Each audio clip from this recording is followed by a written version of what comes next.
Hoy conectamos directamente desde Buenos Aires. Verónica Brunati, buenas tardes, ¿cómo estás? Buenas tardes, ¿cómo les va? ¿Todo bien? Muy bien, muy bien. Un placer poder charlar de comunicación, de periodismo y de fútbol, quizá.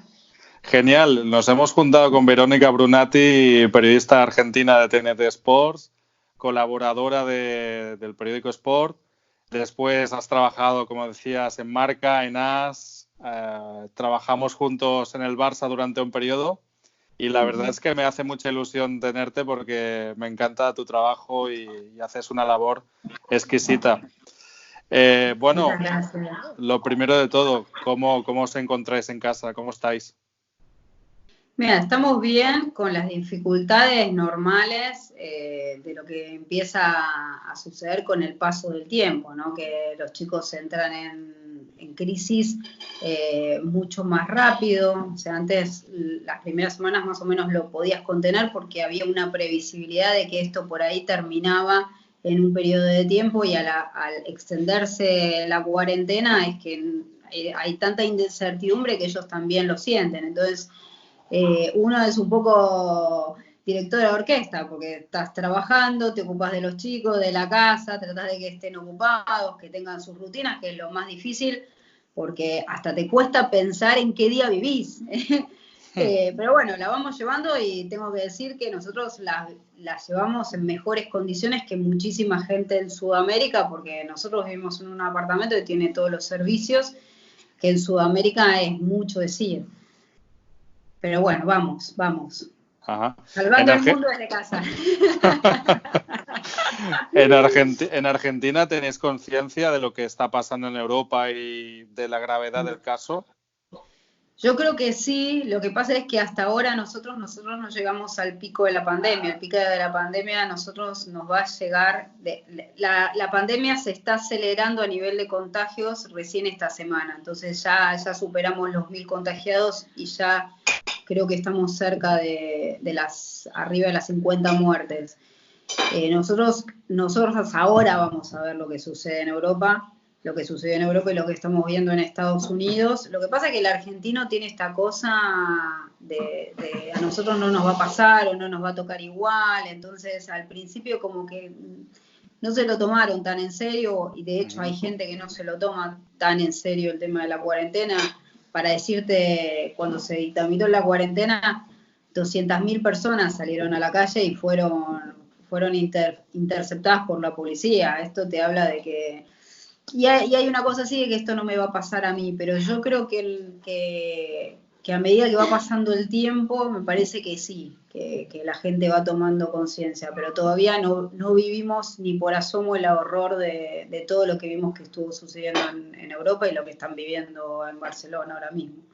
Sí, la verdad es que sí. Espero que esta conversación la puedan escuchar en Argentina. Y la verdad es que lo que estamos viendo en Europa y lo que está sucediendo en Barcelona, en Cataluña, en España, es muy grave. Tenemos unos picos muy altos y la verdad es que os digo que quedaros en casa, confinaros, quien esté escuchando esto, porque la situación es muy grave. Es muy grave.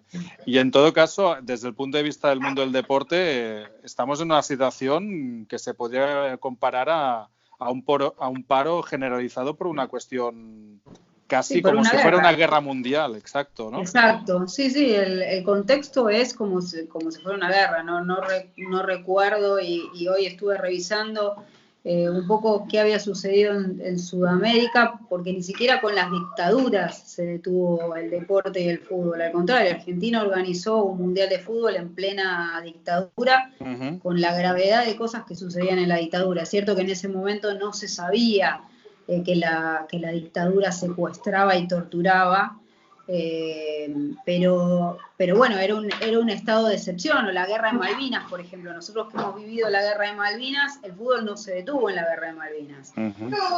Al contrario, hubo un mundial, estuvo el mundial de España 82 y nosotros estábamos en guerra.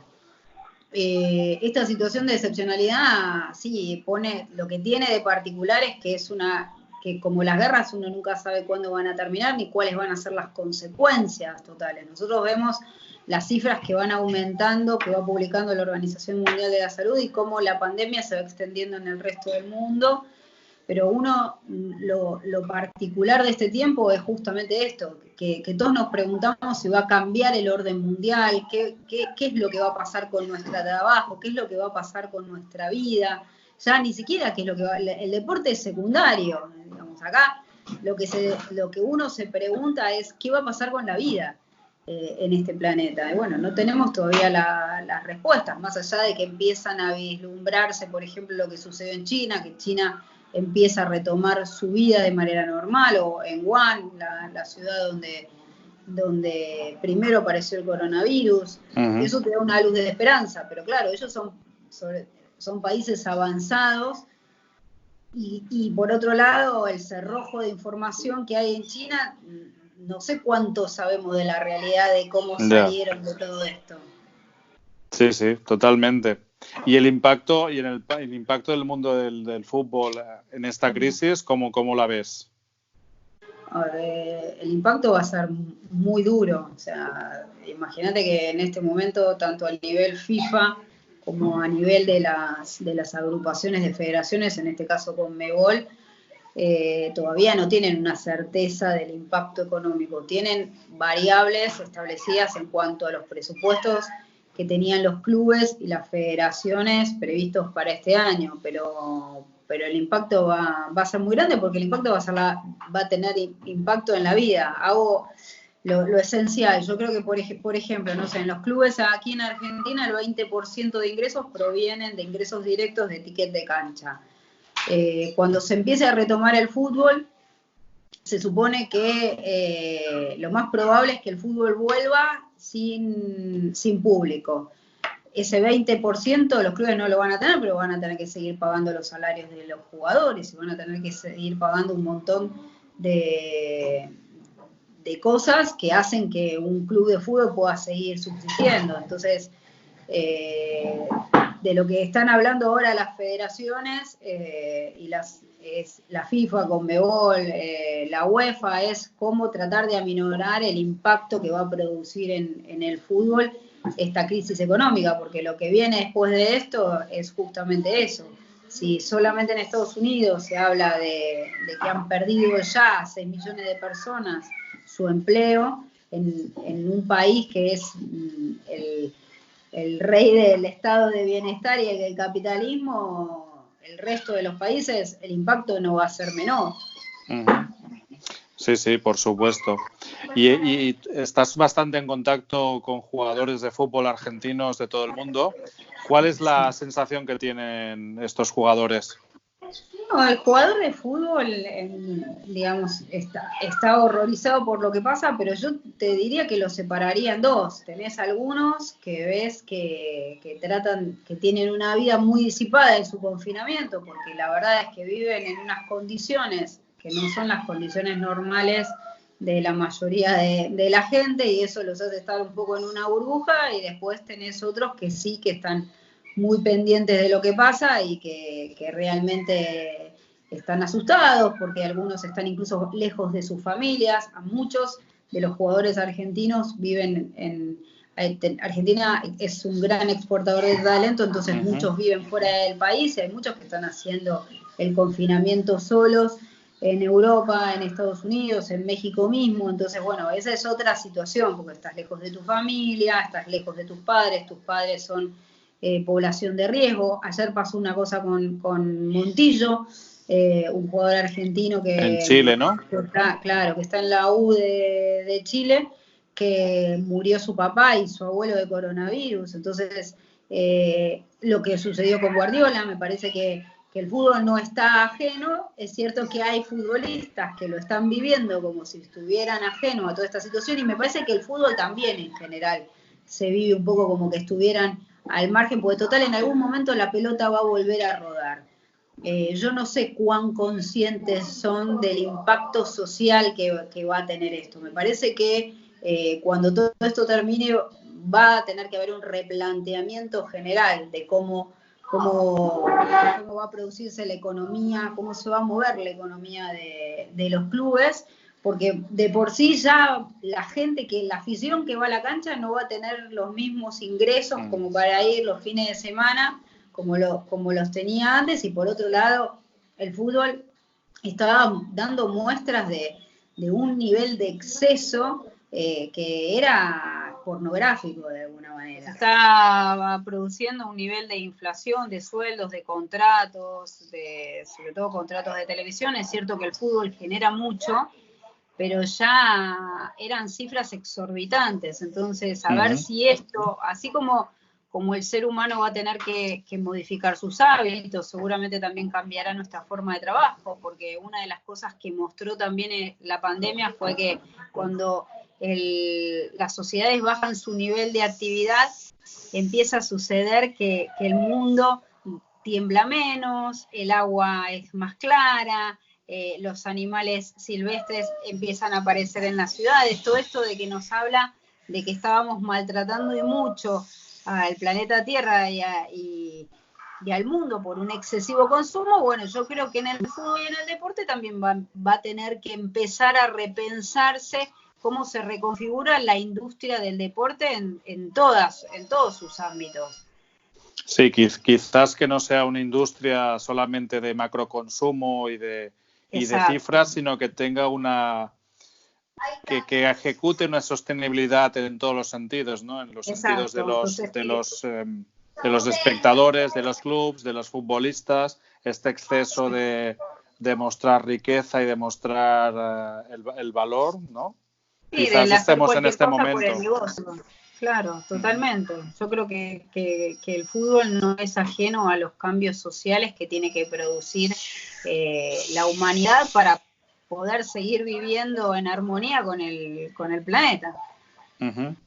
Genial. Y en este sentido, ¿crees que hay propuestas que de alguna forma los futbolistas, decíamos antes, ¿no? Hay quien vive pues en su jaula de oro, de lujo, pero también hay gente que está tomando conciencia. El otro día escuchaba, por ejemplo, en la radio a Ricky Rubio, que el trabajo que está haciendo con su fundación es encomiable, está ayudando, está planteando pues charlas en los medios. ¿Tienes alguna otra referencia desde el punto de vista de futbolistas en este caso? No, o sea, la realidad es que más allá de las donaciones que han hecho algunos futbolistas, no me suena que haya otros deportistas que estén trabajando. Sí vi, por ejemplo, que en España se unieron Rafa Nadal, Gerard Piqué, Pau Gasol, y que estaban sí recaudando fondos, pero no vi nada parecido a lo que vos contás de Ricky Rubio. Me parece que lo de Ricky Rubio es como que es más completo, no se queda solamente en la donación, en dar dinero. En dar dinero, sino que va más allá, porque va en la búsqueda de buscar que también la ayuda sea para que el otro salga adelante, que es lo más difícil, porque el dinero, gente que tiene tanto dinero, es mucho más fácil de recaudar, pero cómo toda esta gente vuelve a insertarse en el mundo del trabajo, cómo sigue adelante con su vida después de eso ya es otra historia. Y me parece que hasta ahora lo que vi, lo más significativo y lo más representativo es lo de Ricky Rubio. En este caso también hablábamos al principio, ¿no?, del mundo del periodismo deportivo. Sin partidos de fútbol, algunos interpretan que no hay periodismo deportivo. No sé cómo ves esta idea. Yo creo que el periodismo deportivo tiene que haber igual. Lo que pasa es que es cierto que nos tambalea la forma en la que nosotros hacíamos periodismo hasta ahora, que íbamos muy detrás de la agenda de sucesos. Y creo que el periodismo sigue siendo atrás de la agenda de sucesos y está, para mi gusto, demasiado pendiente de cómo el coronavirus afecta al fútbol, a los protagonistas del deporte, y hay pocos ejemplos de periodismo que vaya más allá. O sea, me parece que está resolviendo mejor el periodismo social o cultural que el periodismo deportivo en este caso. ¿A qué me refiero? A que es una muy buena oportunidad justamente para plantear este tipo de debates, también desde el deporte. Bueno, ¿a qué deporte queremos? ¿Hacia dónde vamos? ¿Qué lugar tiene el deporte en la sociedad? ¿Qué puede dar desde el lugar del deporte a la sociedad también para acompañar esta transformación y que esta transformación sea positiva? Y me parece que ese es un debate que no se está dando y estamos demasiado pendientes de lo que están haciendo las figuras del deporte en sus redes sociales. Que yo entiendo la necesidad de entretenimiento, pero a mí me parece que además de entretenimiento es una oportunidad para contar historias, para motivar, para entusiasmar, para reflexionar, y hay pocos medios que están haciendo ese trabajo. Qué bueno, me encanta lo que dices, ¿eh? Al final parece que estamos demasiado enfocados al terreno de juego y esta parte educadora o educativa, mejor dicho, y esta parte social. Esta parte social es fundamental.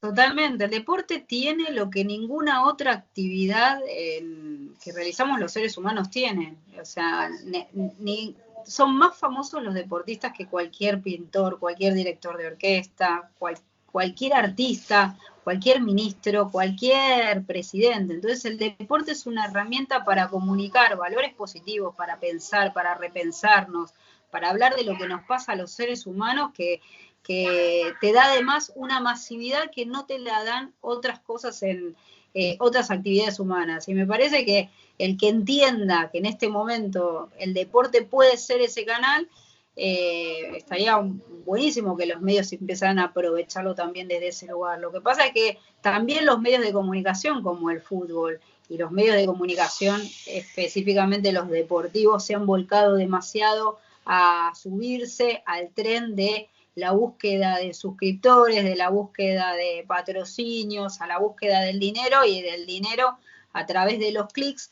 Y el tema de los clics no siempre está emparentado con hacer buen periodismo, periodismo de calidad. Así como tampoco el magnate que invierte en fútbol está emparentado con hacer un buen proyecto deportivo con un club de fútbol porque le puso 1.000 millones en la compra de un club de fútbol o de una plantilla de fútbol. Entonces en el periodismo deportivo pasa exactamente lo mismo. Vivimos demasiado pendientes del rating, de la audiencia, cuando en realidad el foco para mí tiene que estar puesto en el periodismo de calidad y qué es lo que vos querés comunicar, porque al final el periodismo es un servicio, que eso es lo más importante que se perdió para mí en esta vorágine de salir a buscar audiencias.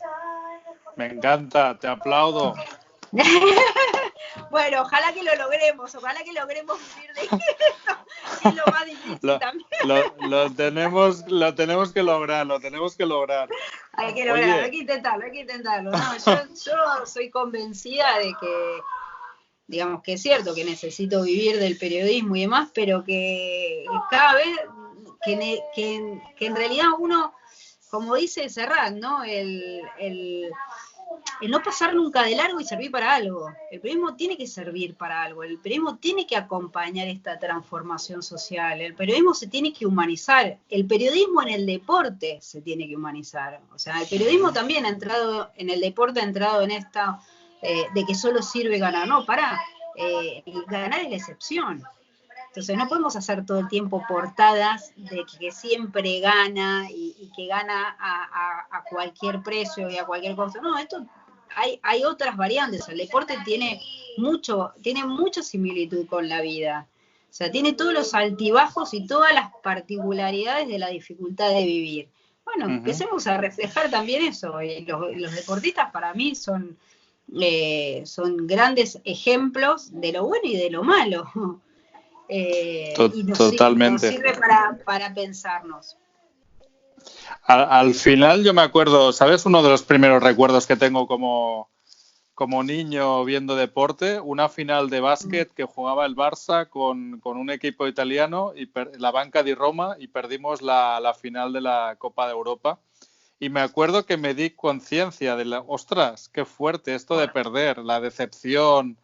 Y el aprendizaje que me ha quedado con esto, del fracaso, y el aprendizaje que me ha quedado con los años de esto, es brutal. O la misma situación, siempre lo digo, mi padre que es socio del Barça desde el año 70, creo, ostras, la primera liga, ganaron la liga de Cruyff en el año 74-75, pero la siguiente fue en el 84-85. Y yo fue la primera liga que celebré. Imagínate lo que era antes ser del Barça. Claro, ir al campo y saber que tu equipo lo más probable es que no gane y que no compita ni siquiera por los títulos. Tremendo, tremendo. Sí, y totalmente. A mí me gusta mucho. Los últimos 2 años tenía el sueño de conocer el fútbol inglés, ¿no? de conocerlo desde adentro. Y a mí me llamó mucho la atención, por ejemplo, lo de equipos como el Bury.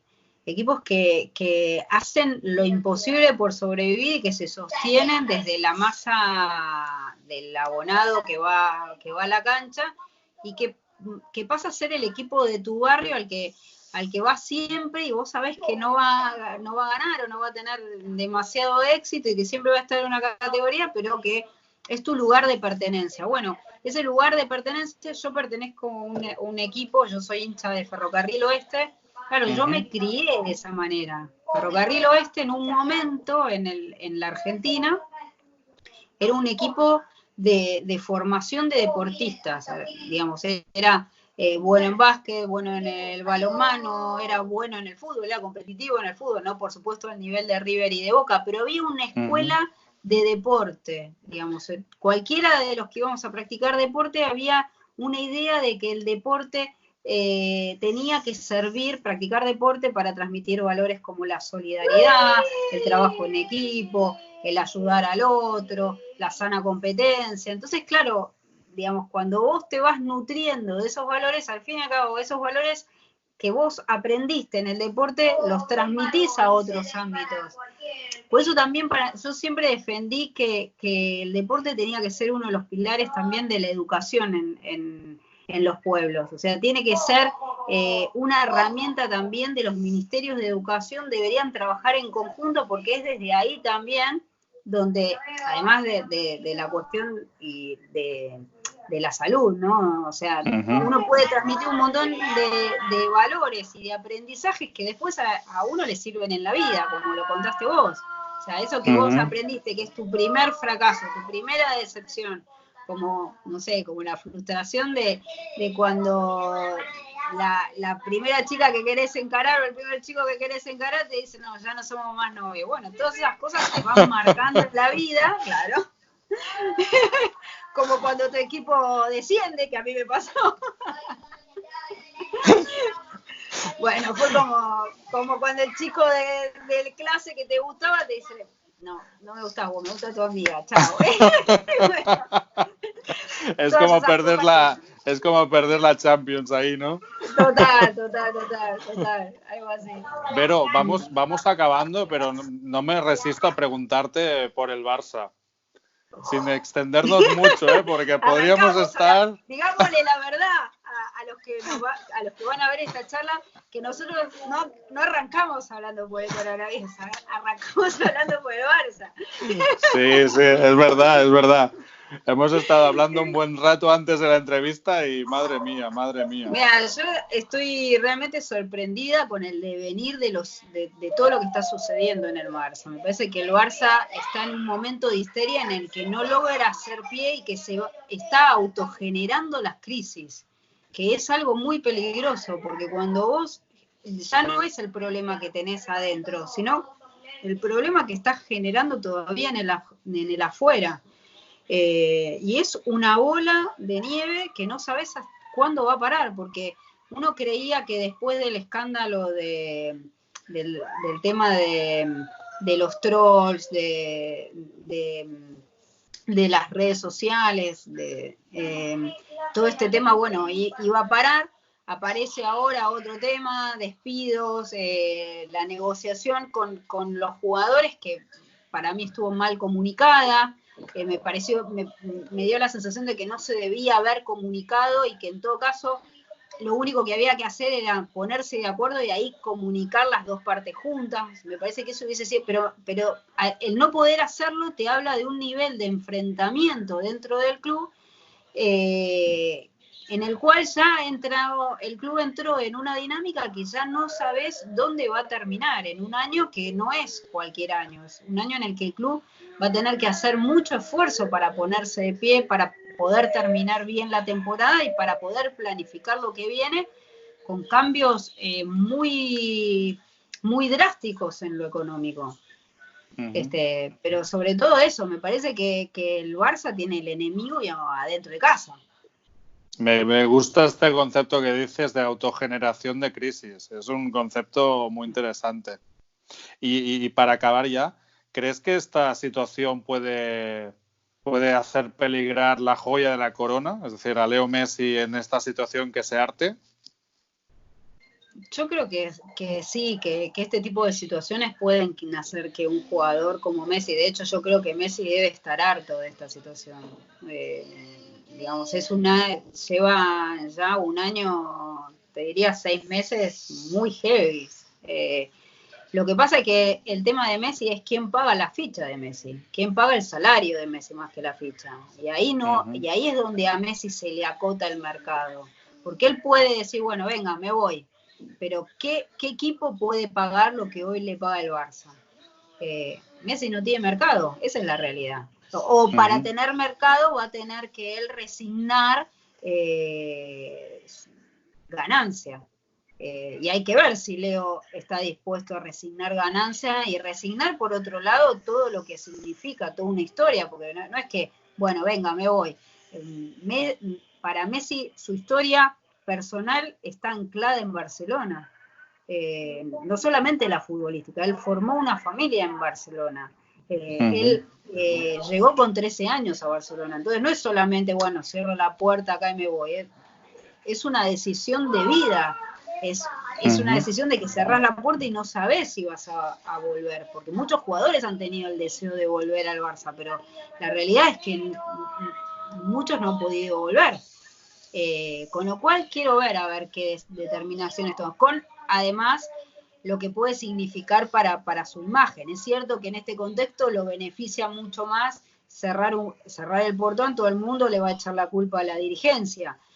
Pero sobre todo pienso en esto, en qué club es capaz de recibir a Messi y darle las condiciones que hoy el Barça le da a Messi. Después de esta pandemia vemos si el Barça le puede seguir dando las condiciones, que eso también puede ser otra razón que termine provocando la salida. Pero bueno. Crucemos los dedos. Crucemos los dedos, que yo quiero seguir yendo al Camp Nou a ver. Sí. Yo también. Verónica Brunati, desde Buenos Aires, ha sido un placer, me encanta hablar contigo. No, el placer Eres es una mío, excelente persona. Bueno, gracias. Y el placer gracias. Es mío. No, gracias a ti, siempre es un placer, te leo muchísimo todo lo que escribís de comunicación, la verdad que me encanta. Y ojalá hubiésemos trabajado más tiempo juntos, porque la verdad que fue realmente muy interesante, muy lindo y la pasamos muy bien. Así que nada, aquí estoy, que sigamos hablando del Barça.